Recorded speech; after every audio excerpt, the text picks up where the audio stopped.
Hey everybody, Adam Guthrie here, the founder of I Feel Good magazine, a weekly magazine that gives you loads of recipes and tips and meal plans and does interviews and educational videos on teaching you how to enjoy a whole food, plant-based lifestyle. And today I have someone super inspiring and I'm excited to talk to. He's known as the vegan coach and his name's Aaron Cattell.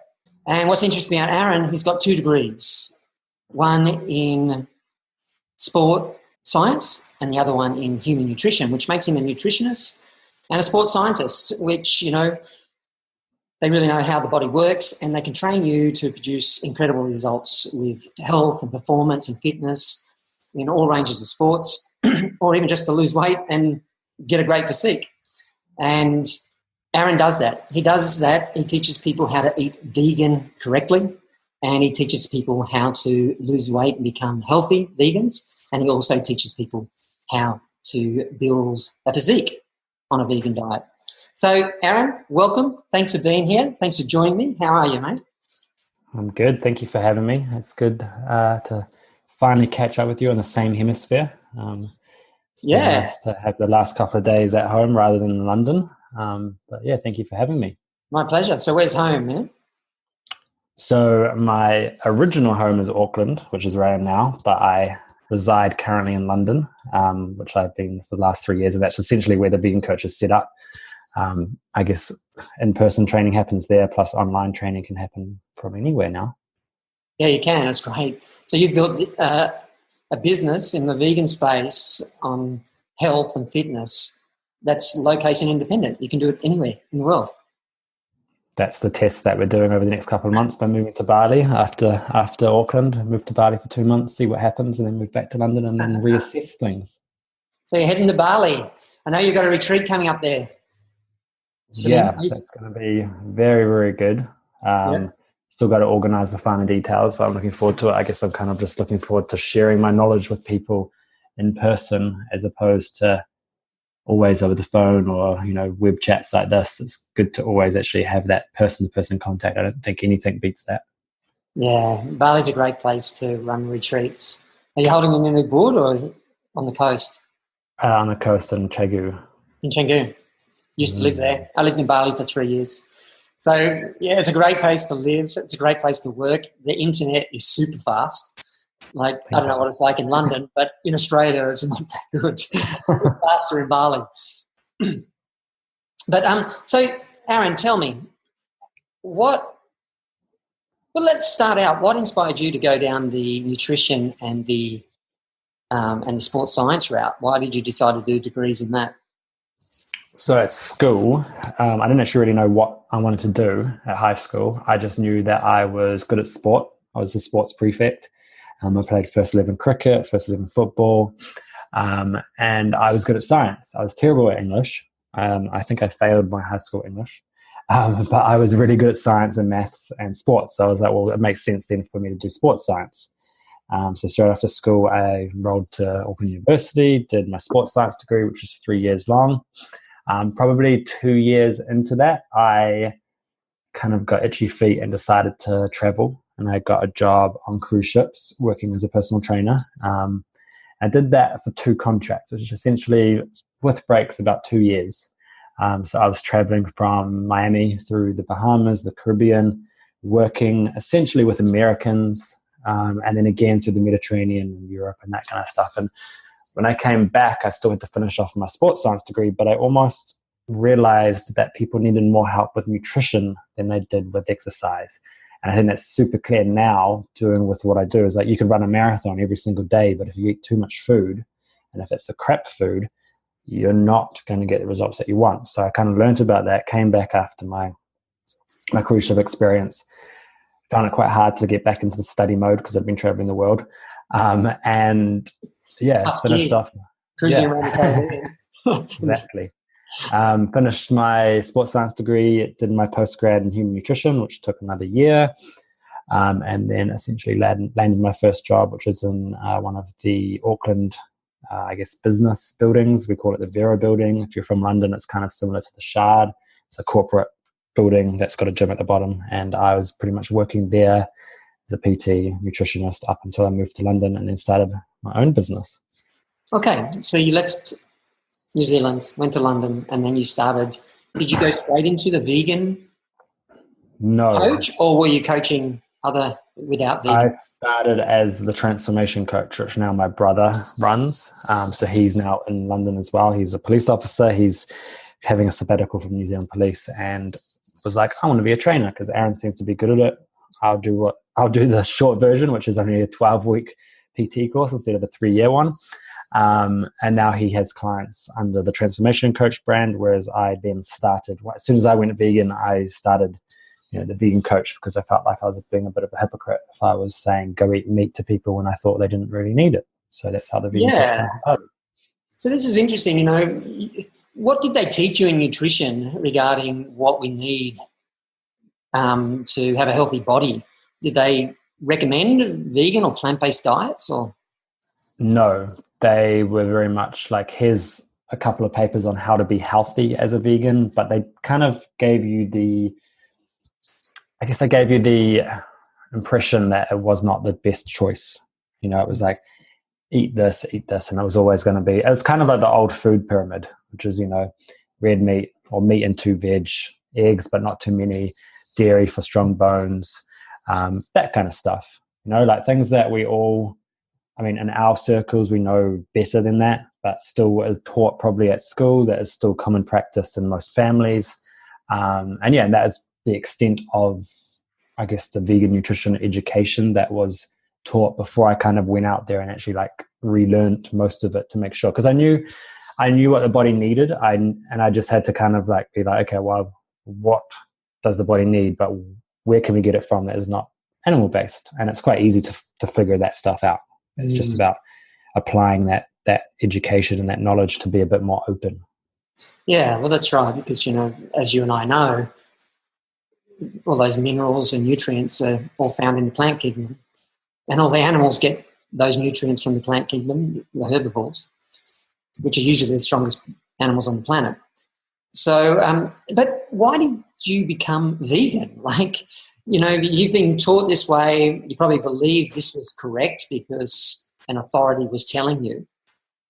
But why did you stop going down that path and then become vegan? What was the epiphany? How did it happen? Yeah, it's quite interesting. It's probably opposite of what most people would say why they became vegan. And for me, it's kind of out of convenience, which sounds very odd because everyone's like, oh, being vegan is so difficult. For me, it was convenience. So Emily, my partner, she went vegan first. We had a trip in Bali and we saw kind of firsthand the animal welfare thing. And that kind of turned Emily vegetarian overnight. And then within a month, she was vegan. And this was kind of at the time that we just arrived in London, three and a bit years ago.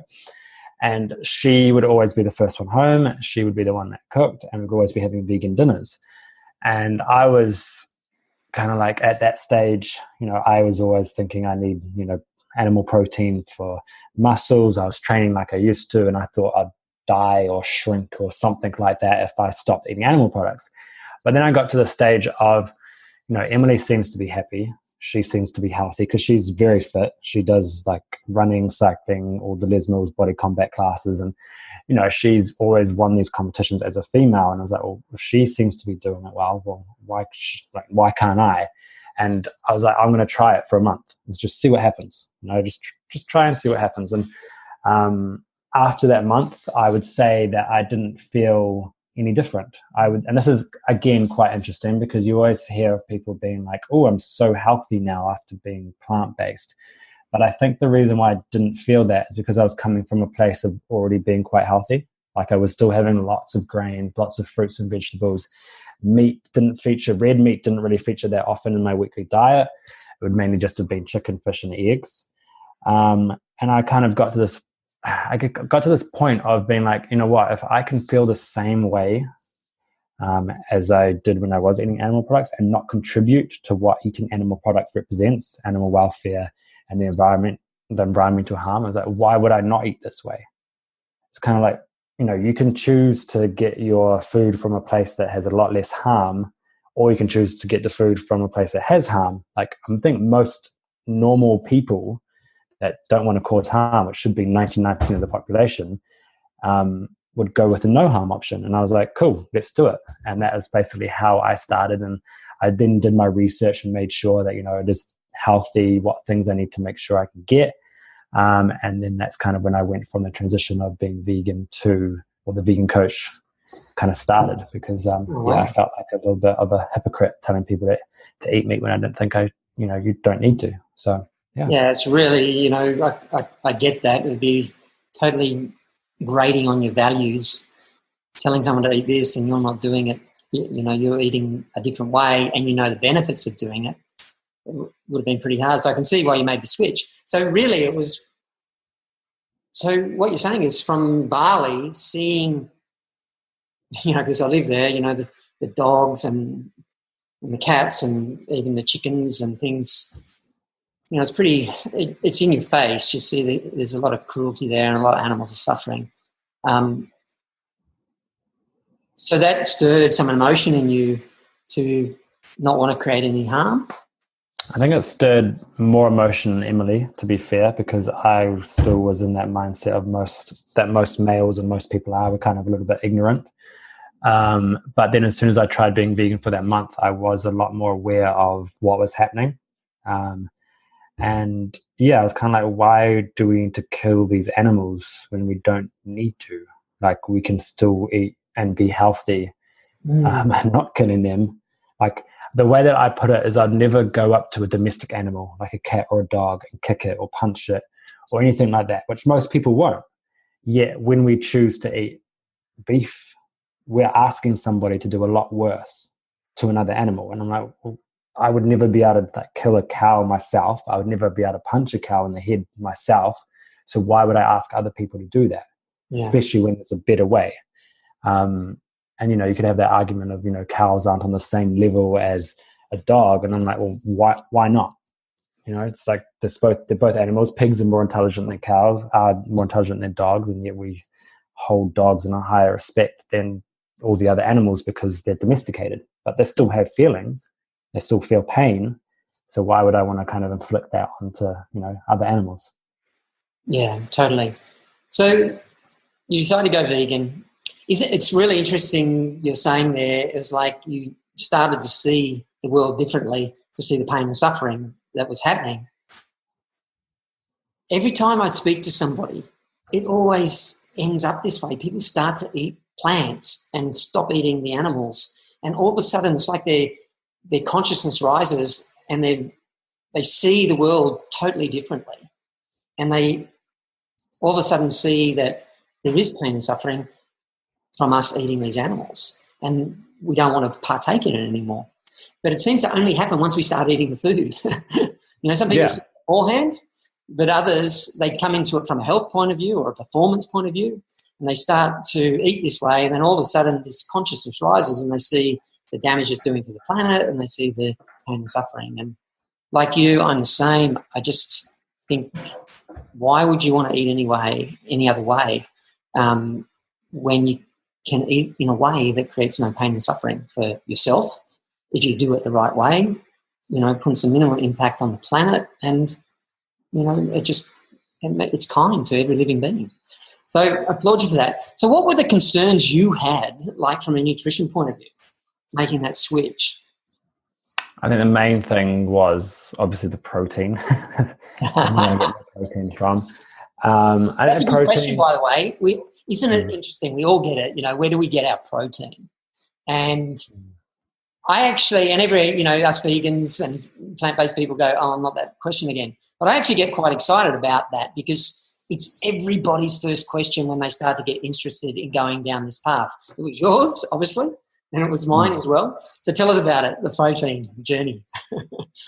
So I think, I guess I had that. I was conditioned by, I guess you could say, the media, bro science, whatever, that we need more protein than we do. And I guess now I'm looking at it from a different perspective. I'm looking at it from, okay, yes, having increased levels of protein might help you get faster results if you want to drop fat or grow muscle. But that's not the only thing that matters in this world. Like, what about your overall health?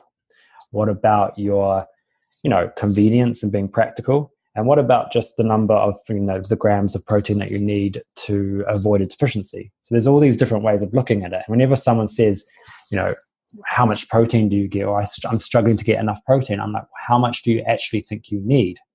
And they'll reply and they'll be like, I have no idea.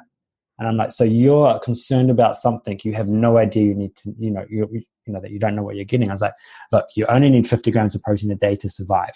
And that is so easy to get when you're having a whole food plant-based diet. If you are exercising a little bit more, then yes, you can have a little bit more. But then also consider your goal of being healthy and living the longest. And you look at the populations that do live the longest, and their protein is not a massive 200 grams a day. It is a lot lower and closer to between 50 to 100 grams a day.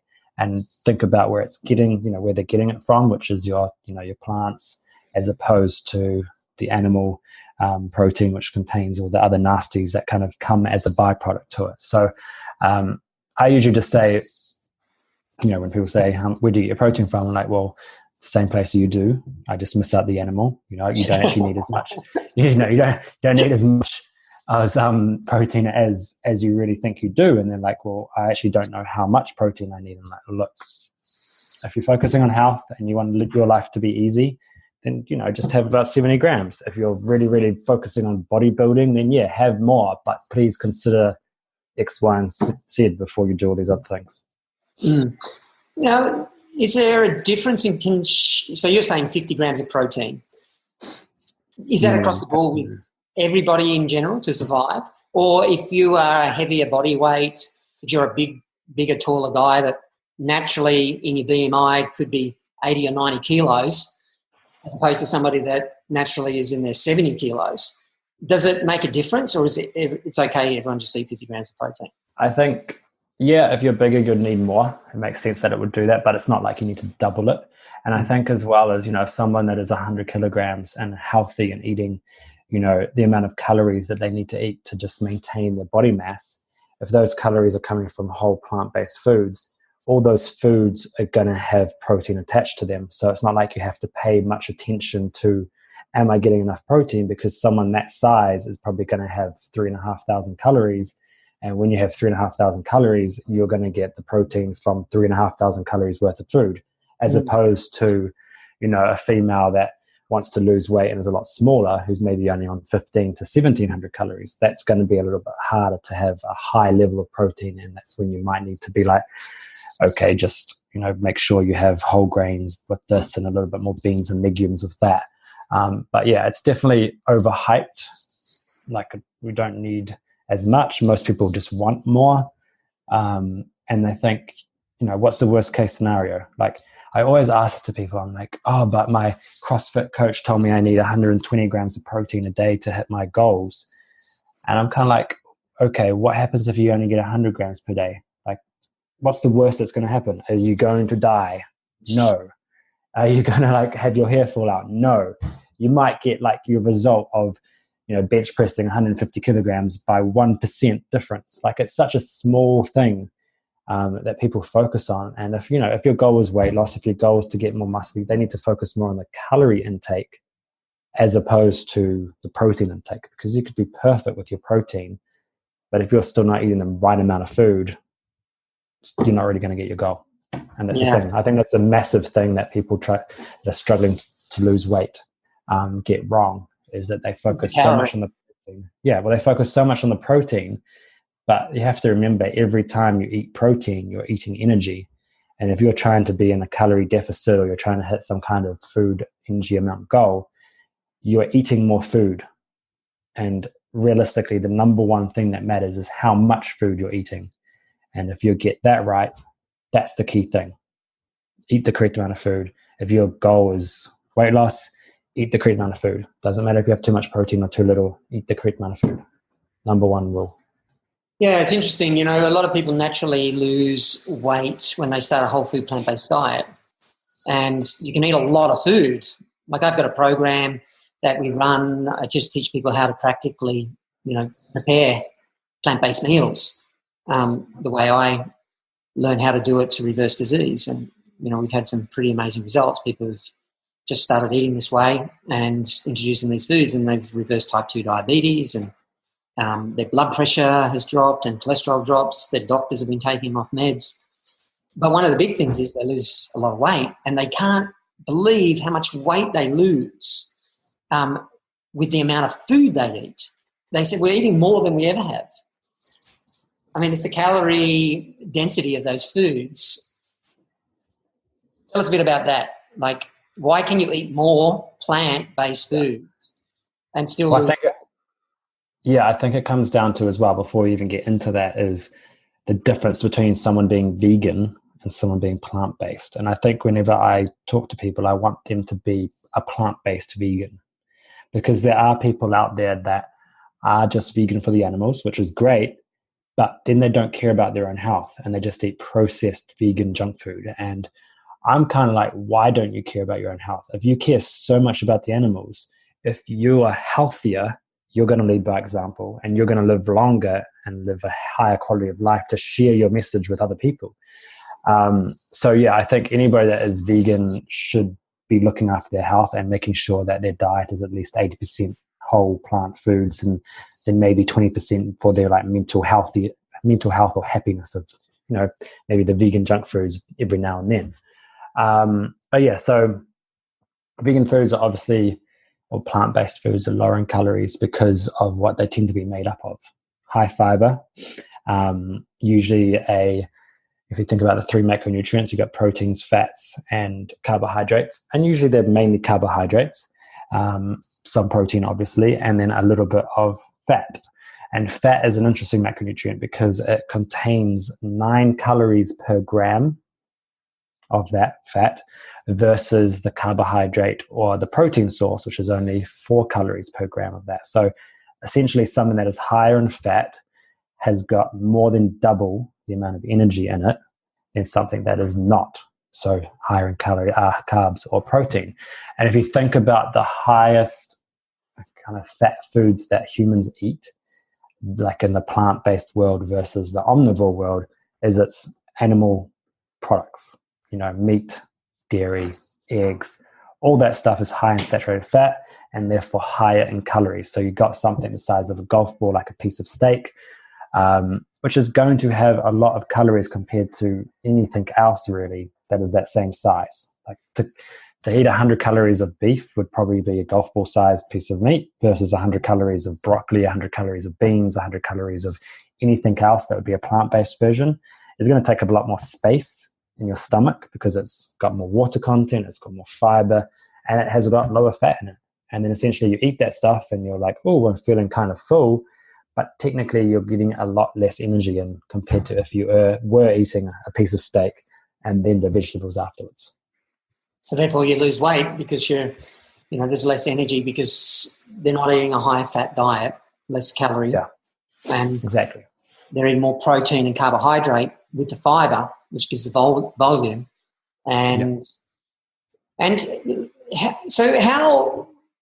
What would one eat to get their 50 grams of protein? So actually, this is a very common question that I get. So there's actually a post on my Instagram, which I've done that basically answer that question. So you could go down the road of something like whole grain oats with nuts and seeds, like chia seeds, some almonds, Brazil nuts, some fruit, and a little bit of like coconut yogurt. And whole grain oats have actually got a remarkable high number of protein in, more than you would probably think. Like 100 grams of whole grain oats have up to like 12 grams of protein in them. So someone my size, where I'm having 200 grams of oats for breakfast, plus nuts, seeds, peanut butter, whatever, that's already halfway of your 50 grams just at breakfast. And then you could have, like for lunch, you could have a chickpea curry, you could have a lentil dal, you could have even just like a basic tofu sandwich, and that's going to give you another 10, 15, 20, depending on the serving size, depending on what you serve it with. And then, of course, you have your dinner, which could be a falafel wrap. It could, again, be like a 3-bean chili con carne, that kind of stuff. And there's your other 15, 20 grams. And that's only those 3 main meals. That's not including snacks. That's not including anybody being like, oh, you have to have a protein shake to get you enough protein. Like, yes, have a protein shake if you like them and you want one. Make sure it's obviously plant-based, but it shouldn't replace it shouldn't replace your whole meals. Always have those 3 main meals and then top up your food or your snacks with, snacks and everything else. But yeah, it is quite easy. I think it's just about rethinking. It's not about thinking I'm not getting enough protein. It's thinking about how much protein do I actually need? And it's a very small amount. And what source does it come from? What have you discovered in regards to if it comes from animals as opposed to plants? What sort of effect does it have on the body if it comes from an animal as opposed to plant protein? Yeah, so I guess it can answer this in 2 different ways. It's like the protein itself, if we isolated it, we look at the amino acids, which make up these 20 amino acids that make up proteins that all exist in the world. But then you also think about what is coming with that protein when you eat that food. So you could argue that animal protein is more of a complete protein because it is muscle and we're essentially eating the muscle. Versus plants, which there are complete proteins, of course, like soy and hemp and chia seeds, but you also might have to combine certain protein-rich foods like beans with brown rice to make a complete protein. So if you were just looking at the amino acids and not anything else that happens when you eat that food, like not the saturated fat that comes with animals versus the fiber that comes with plants, then after workout, your body might better digest a complete protein, which would either be your animal-based protein or your soy, your chia, or your hemp. But, the world's not that simple. It's like if you decide that you're going to have an animal protein, you are contributing to the killing of an animal, the screwing up of the environment. And you might argue, but it's okay if I just have it once or twice. And like, well, think about what happens again when you eat a piece of steak. Is you're not just getting the protein from it, you're getting saturated fat, which has been shown to have a high correlation with heart disease. You're getting high cholesterol as well, which is again high correlation with heart disease. And then you're also getting like hem iron, which has now apparently been like kind of studied to link with cancer. And you're getting potentially hormones and antibiotics and all these things that, we don't need and we probably shouldn't be having. Whereas the flip side of that is you look at plants. What comes when you eat a plant? You're not contributing to anything that is dying. You're not contributing to anything environmental, not as much, not as big. And you're getting fiber, which has now been shown to obviously correlate with longest living populations, decrease in heart disease, decrease in cancer, that kind of stuff. So you're getting fiber, you're getting nutrients, you're getting all these other positive things when you eat that versus all potential negative things when you're eating the animal version. So it's kind of like if I want to be as healthy as possible and still get my protein, which option is best? And it's hands down is going to be the plant-based one, not even considering the environmental animal welfare side of things as well. Yeah, it's and it's a choice, isn't it? We can choose these foods to get our protein, the animals. If we chose that, there's a higher risk of developing these diseases, the Western diseases, the heart disease, the diabetes, the cancers. Or we can get our protein from plants, and if we have those diseases, we can actually start to reverse them. And if we don't have them, we can actually prevent them. Like, it's a no-brainer, really, isn't it? And they're often... but people don't think like that. People think, they think very small world. They think small picture. They think what's got the most protein in it. They don't think about all that big picture stuff that, I was guilty of that before. I didn't really care about anything else apart from myself. And now I do. And now I've had that, I guess, insight. And now I can kind of, choose more consciously. Yeah. And I love how you're sharing it with people, and I love the way you think. You actually see this bigger, more holistic picture about what we're consuming. So I'm really interested in this. If one wanted to build a physique, get some muscle, get their body fat down, even if you're, lean, well, I'm not, like, I weigh 78 kilos. I'm in my BMI, but I still have, I'm not like under 10% body fat. I don't actually know my body fat, but it's probably, I don't have a six pack. And I'm sure there's a lot of other guys out there who have lost a lot of weight, like I did, 30 plus kilos, and would love to have one of those six packs. How would you train them to do that? What would you get them to eat, and how would you get them to work out? So I think when it comes down to a goal, which is kind of like what you said about decreasing body fat still, as well as increasing muscle. So doing both of those at the same time is quite difficult and complex. So I'd be like, okay, Adam, what is more important to you right now? And most people, if they've already kind of lost quite a bit of weight, they'll be like, you know what? I want to focus on gaining muscle. So then you would basically tell them to eat more food than what they need to, stay your current size. So you go into a calorie surplus, and then make sure that they're training enough so that the food that they do eat that is extra gets essentially metabolized through complex, ways into muscle.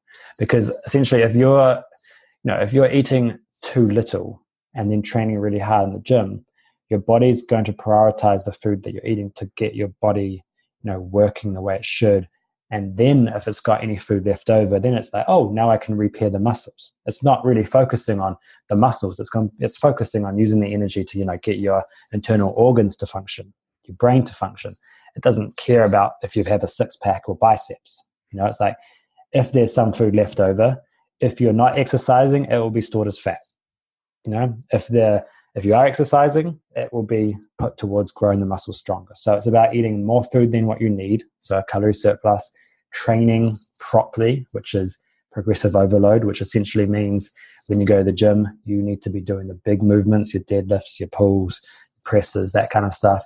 But also, resting, making sure that your body does have the rest. But when you are actually training, there's no point of doing a bench press and going to a point where, 10 reps was really easy, and then leaving it.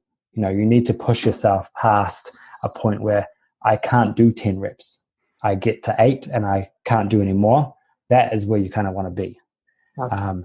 And then, like with most things, the number one thing, consistency and patience.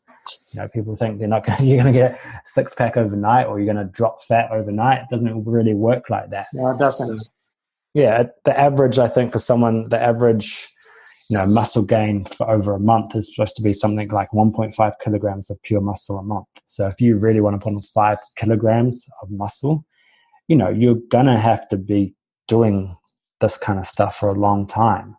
With my female clients as well, like most would say, I want to be toned or I want to be lean. And I'm like, what does it actually mean to you? And they're like, oh, well, I kind of want to drop some body fat and then get, a flat stomach and get some biceps. I'm like, what's more important to you? Oh, I want to get a flat stomach. I'm like, okay, focus on eating less food than what you need, because you can't really grow muscle and drop fat at the same time. And if you did, it would happen so slowly that you think it wouldn't work and you'd give up, and then you wouldn't have that consistency or that patience. And, that in the long run, you just have to work hard, make sure you're going down the right path with proper guidance, and then just keep going. That's the main thing, is you can't expect like one hard workout to give you a six pack, just like one salad isn't going to make you lose weight, or one brownie is going to put on weight. Yeah. So, it does take time. Like, well, it took me 3 years to get into my BMI from 110 kilos down into under 80 kilos. So it could take, 6 months to a year to really make that happen. So when you say calorie surplus and a calorie deficit, that's eating less calories than your body uses that day. A lot of people would think, well, I need to starve myself to do that. Is there a way that you can go into calorie deficit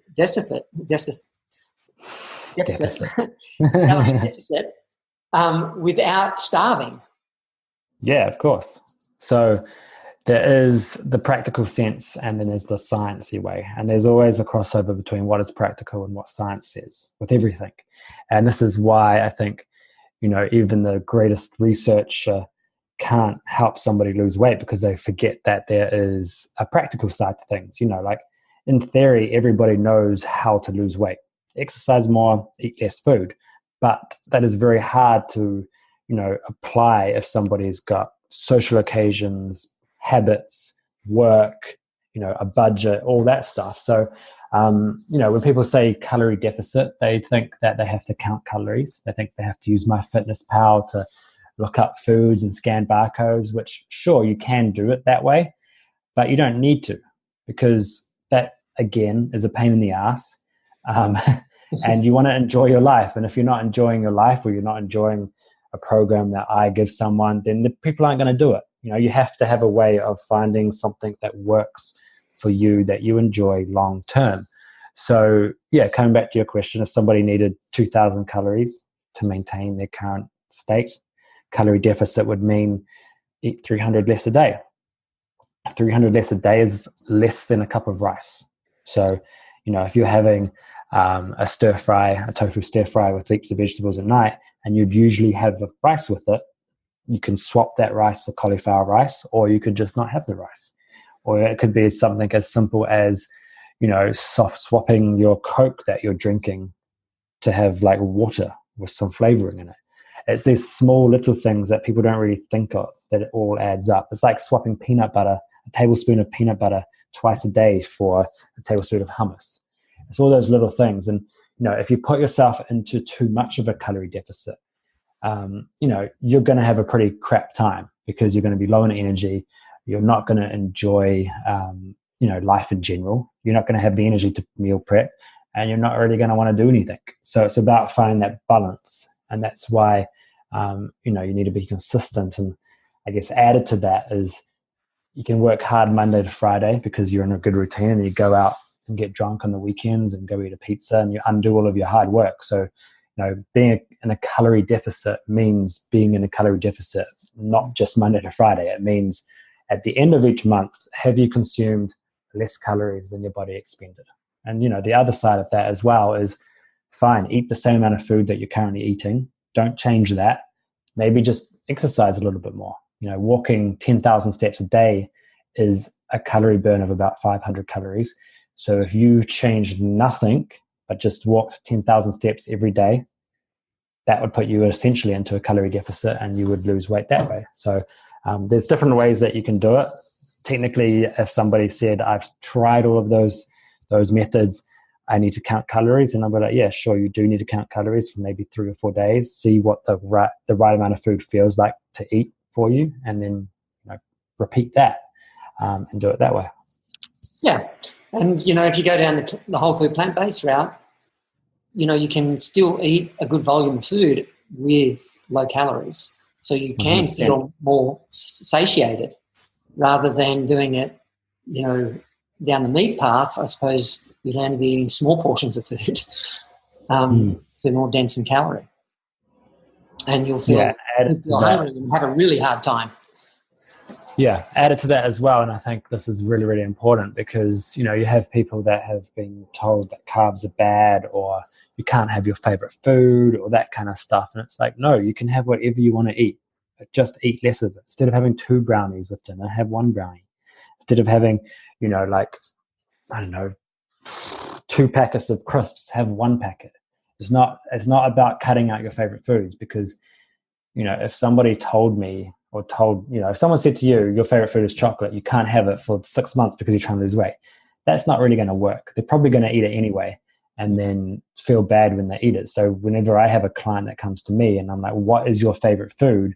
And they say it's dark chocolate or red wine or crisps, then I make sure that I give them a plan that features their favorite food, because then they get to eat it.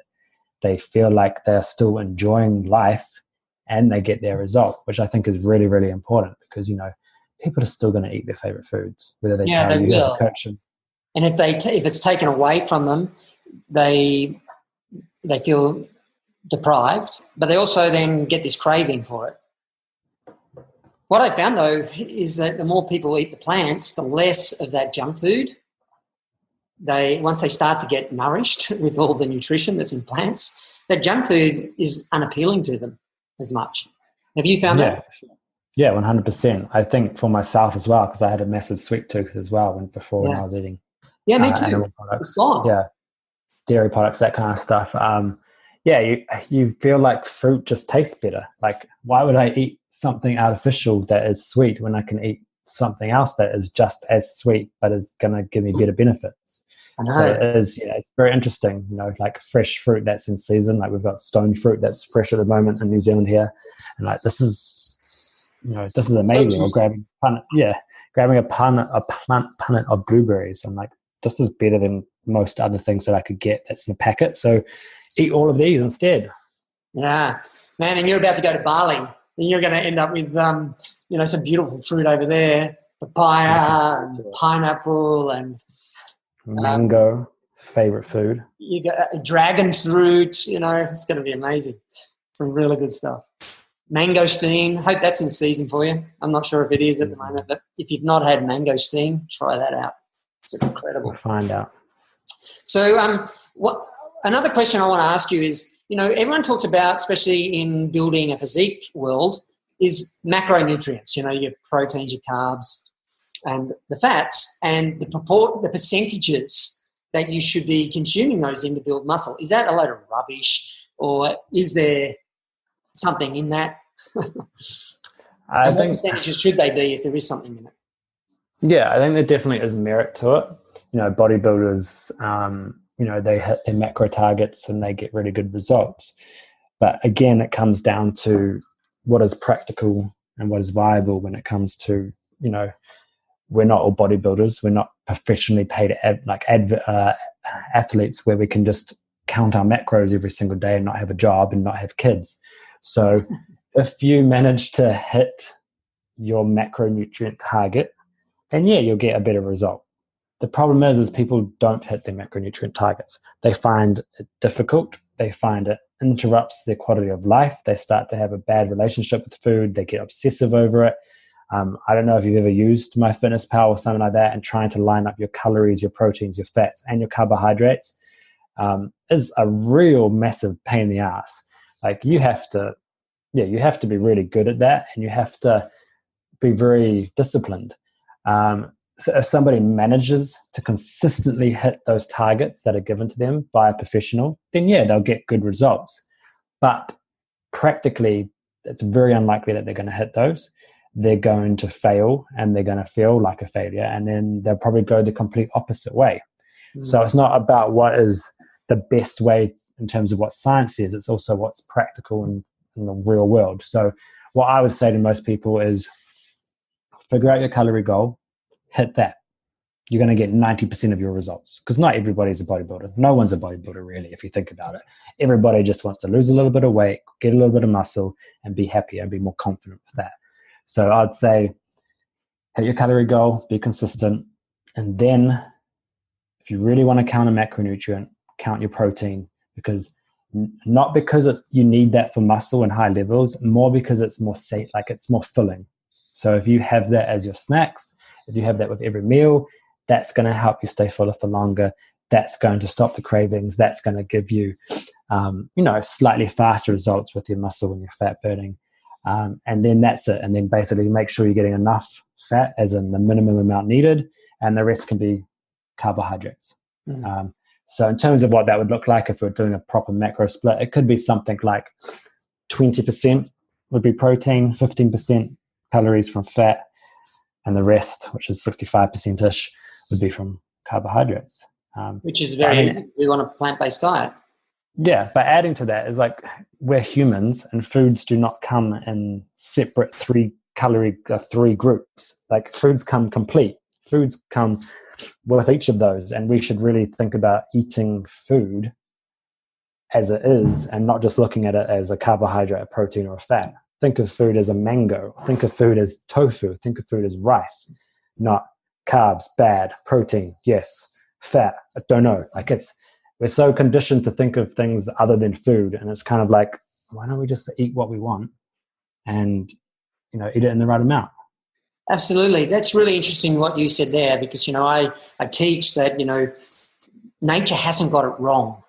Nature has produced food in a package with all those macronutrients and other nutrients all packaged up in their perfect proportions, the way it wants you to eat it. Wouldn't it be interesting to find out, well, what is the perfect in a mango? What is the macronutrient breakup in a mango? What is it in an avocado? What is it in a bowl of rice, a cup of rice? Yeah, well, there is, mango is predominantly carbohydrates, avocado mainly water and fat, and then rice is mainly carbohydrates. But there's also protein, there's also nutrients and all this other stuff.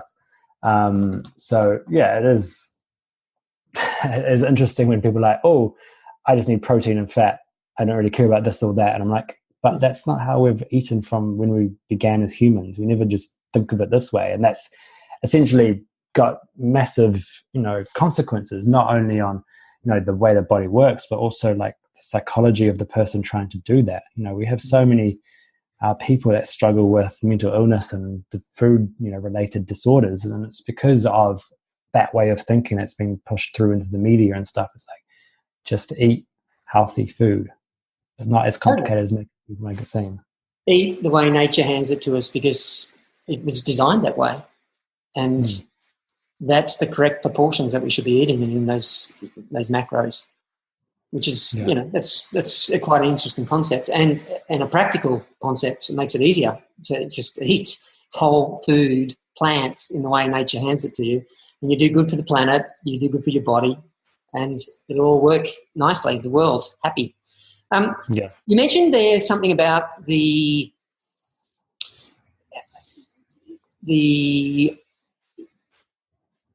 working out the calories that you need. How do you work out how much calories do you need to function in the world? There's a few different ways. The easy way, which is probably the most inaccurate way, is using an app like MyFitnessPal, putting in the amount of weight that you are, your sex, the amount of movement that you do, which is essentially, are you a moderately active person? Are you an overly active person? Or are you, sit on your butt all day kind of person? And then it will come out with a number.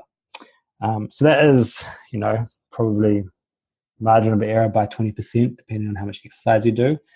The way that I do it is whenever I have a client that, says they want to work with me, I'll ask them to list on a weekly average how many steps they would do, how much exercise they would do in terms of do they do social sports, how much time at the gym do they spend, what activities do they do at the gym, and then any other activity that they're doing plus, their job. So there's many different ways that you can do it. And, nowadays you can even use something like a Fitbit, which is going to calculate roughly how many calories you burn, as long as it's considering your weight and your heart rate, and the other things that it asks for. So there's plenty of different ways.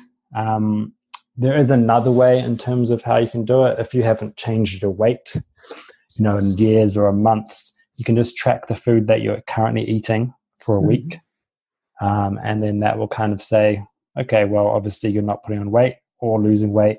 So this must be the amount of food you need to eat to maintain your current weight. And that number is X because you've tracked your food. There is, with everything when it comes to tracking food and exercise, there's always going to be a margin of error. And it's just about being like, okay, if my goal is weight loss, how do I measure that? I'm going to measure it by using the tape measure. I'm going to measure it by using a scale. If it starts to go down, obviously I'm doing something right. Repeat that. Same with muscle growth. If it starts to go up, I must be doing something right. So repeat that. So, there's different ways, but realistically, unless you have a very expensive scan, there's always going to be a slight margin of error that goes with it. And as long as your coach or someone that you've hired knows that and they consider that in their planning, then it's going to be okay. Yeah. Thanks. Yeah, so if people, I'll put all your details underneath this interview and in the magazine. So if they wanted to get some coaching with you, they can, to either build a physique or lose a bit of weight and do it on a plant-based diet, a whole food plant-based diet, you're good to help them with that. What sort of results have you had with your clients? What's some of the best results you've seen? For me, it's interesting because although you might say the best results are the ones that people lose the most weight, for me, it's about the ones that have come from a place of despair and you've shown them a way to get out of that. I've had some results with someone that although has only lost 9 kilos in 4 months, which is still amazing, but I've had better results in terms of numbers. She came from a place of having PCOS. She had a wedding coming up, and just last week she had that wedding. She got married, and she put photos of her into my paid Facebook group, and I was like, that is a really good result for me, because you can see, and I knew what she was like when I first talked to her, and it's that transition of the mindset. So the mindset of being like, I can do it. That's what makes me a lot more, I guess, happy than someone that loses 100 kilograms if they're still unhappy. I'd rather them find a way that can make them happy, make them confident, and make them continue on the results, because I'm really big on educating my clients so that once I'm gone, they know how to continue to get results, or teach others how to get results, rather than a Slimming World or Weight Watchers model where they have no idea what's going on. They lose weight and then they put the weight back on and they struggle to know why. That's a really good approach, man. You're teaching people, pardon the phrase, because we're vegans, but you're teaching them the fish as opposed to handing them the fish, whereas some of those other processes just hand it to them, they lose the weight, they don't know how it happened, they just were told to eat this, where you're teaching them. It's such rewarding work to see somebody grasp that and then have the tools to go and apply it long term. 100%. Mate, well done. You're doing good work in the world. Just do what I can, right? All those little bits. I just do what I can, all those little bits. Yeah. So, mate, you've got this a retreat coming up in Bali. When is it? 10th of April. So the 10th of April to the 16th of April, which is about a month from when we're recording this. You've got a couple of spots left, is that right? Yeah, so 2 spots left. It's going to be really good. I want people to kind of take away from that that they are not here just to go on a 1-week detox and then go back to the real world and not know how to kind of apply what they've learned into the real world, because I think that's kind of a weird way to do things. I'd rather them be educated, have fun while we're there, still feel like a little bit of a holiday, and then give them all those tools so that afterwards we can help them still continue to get results. And everybody that does join is actually getting a 6-week coaching program with me afterwards included, so that I can keep them accountable after that week in Bali, so that they do actually continue to get the results that they need. Because it's easy to exercise and eat healthy when you're not working and you're not on holiday, but then when you are working, I want them to know how to do that as well, because that's going to be the difference. Yeah, and that's where that follows through with the 6-week program. Coaching with you can help them transition back into the real world of work and life and family. Exactly. Relaxing time in Bali. If you've never been to Bali, I encourage you to go and do Aaron's retreat. I'm sure it'll be magic. It's a magic place. It's a great place to hang out. Good food over there, some great vegan cafes. I'm sure you'll be checking out some of them. But so, Aaron, thanks for spending a bit of time with me. Thanks for sharing your knowledge. Appreciate it. And have fun in Bali. And we'll catch up soon, man. Yeah, well, thank you for having me. It's good to be on the other side, because obviously with my podcast where I interviewed you, I was asking you all the questions. So it's good to be on the other side. So thank you for the opportunity. No, my pleasure. Always happy to have a chat with people that are doing good things in the world. And you definitely are. Helping people to understand how to eat a plant-based diet for better health. It's awesome. Thank you. Pleasure, man. Thanks.